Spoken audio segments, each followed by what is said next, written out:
हाय बच्चों, कक्षा 10वीं के सभी बच्चे आशा है इस वीडियो को देख रहे होंगे। जो नहीं देख रहे तो उन्हें ज़रूर बता देना बच्चों, शेयर कर देना उनके साथ। ज़्यादा पब्लिकली शेयर मत करना क्योंकि ये वीडियो बड़े साधारण तरीके से बनाया गया है। इसमें ज़्यादा कुछ है नहीं, जो क्लासरूम में एक्टिविटी होती है उस टाइप का ही कुछ इसको बनाने का प्रयास किया गया है। तो चलिए हम कक्षा 10वीं की विज्ञान का अध्याय 1 यहाँ पर डिस्कस करने वाले हैं। क्योंकि मैं आप लोगों की क्लासेस नहीं ले पा रहा हूँ ट्रेनिंग के कारण, तो ये रात का समय है और अभी बजे हुए हैं 11:21 हुए हैं।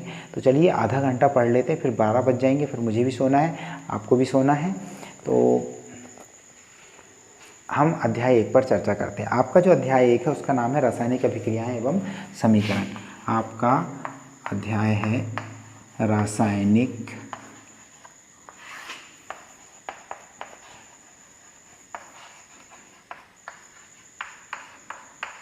अभिक्रियाएं एवं समीकरण। भाई एक इसमें 2-3 शब्द आए, इन पर ध्यान देना, एक एक शब्द पे ध्यान देना। इसमें रासायनिक एक शब्द आया है, दूसरा शब्द आया अभिक्रियाएं, तीसरा शब्द आया समीकरण, है ना। रासायनिक शब्द आपने पहले भी कक्षा 9वीं में पढ़ा था, जब हम बात कर रहे थे रासायनिक परिवर्तन की, भौतिक परिवर्तन की, जब हम चर्चाएं कर रहे थे तत्व यौगिक और मिश्रण की, तब हमने आपसे डिस्कस किया था कि ये रासायनिक शब्द क्या होता है। रसायन से संबंधित होता है रासायनिक शब्द, केमिकल से संबंधित होता है ये, है ना।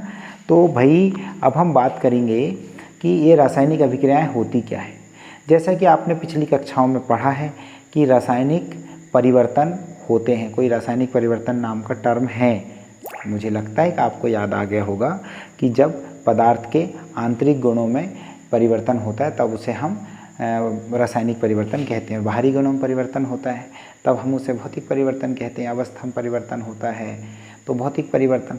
आंतरिक गुणों में, रासायनिक गुणों में जब अंदर से परिवर्तन हो जाता तब हम उसे रासायनिक परिवर्तन कहते हैं। आपने उदाहरण में देखा भी था कि दूध से दही का बनना एक रासायनिक परिवर्तन है, और आपने ये भी देखा था कि पानी का बर्फ़ बनना एक भौतिक परिवर्तन है ना।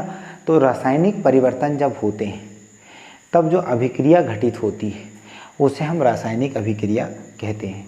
मतलब कि हम उसकी एक शुद्ध सी सरल सी परिभाषा बना सकते हैं कि रासायनिक परिवर्तन के दौरान घटित अभिक्रिया को रासायनिक अभिक्रिया कहते हैं। अब एक शब्द आया समीकरण, रासायनिक समीकरण ही बोलेंगे इसको, भले इसमें लिखा नहीं है, इसमें तो लिखा रासायनिक अभिक्रिया एवं समीकरण। अब उन्होंने रासायनिक समीकरण, रासायनिक समीकरण किसे कहेंगे हम? रासायनिक समीकरण हम कहेंगे जब कोई रासायनिक अभिक्रिया घटित हो रही है। तो एक एक शब्द थोड़ी बताएंगे, हम विज्ञान के विद्यार्थी हैं भाई। तो जब कोई अभिक्रिया घटित होती है तो उसे हम बड़े सिंपल वे में, सरल तरीके से जब सूत्रों के माध्यम से लिखते हैं, गणितीय सूत्र के माध्यम से लिखते हैं, तब हम उसे रासायनिक समीकरण कहते हैं। ये जो समीकरण है ये भी 2-3 प्रकार के होते हैं। एक होता है शब्द समीकरण।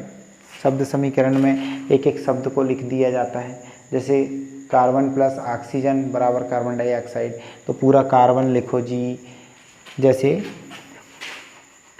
कार्बन धन ऑक्सीजन, है ना।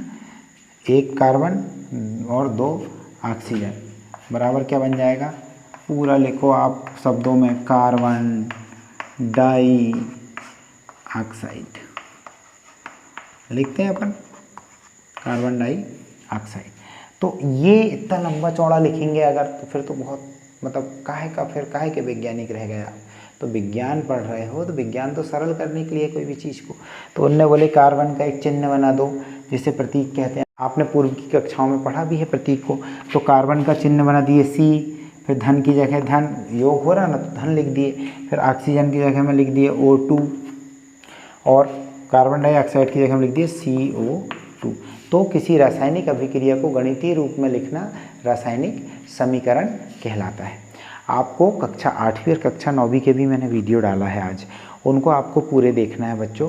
साथ ही साथ इतना ही इसमें अभी आज आपको पढ़ना है। मैं कल इस पूरे चैप्टर को डिटेल में एक्सप्लेन करूँगा, लेकिन इसके लिए आपको चैप्टर को घर से पढ़कर आना होगा। तो चलिए अब रात बहुत हो गई है, 11:30 बज गए हैं, तो मैं इस वीडियो को यहीं पर स्टॉप कर रहा हूँ। आपको बढ़ के आना है, कल अपन मिलेंगे।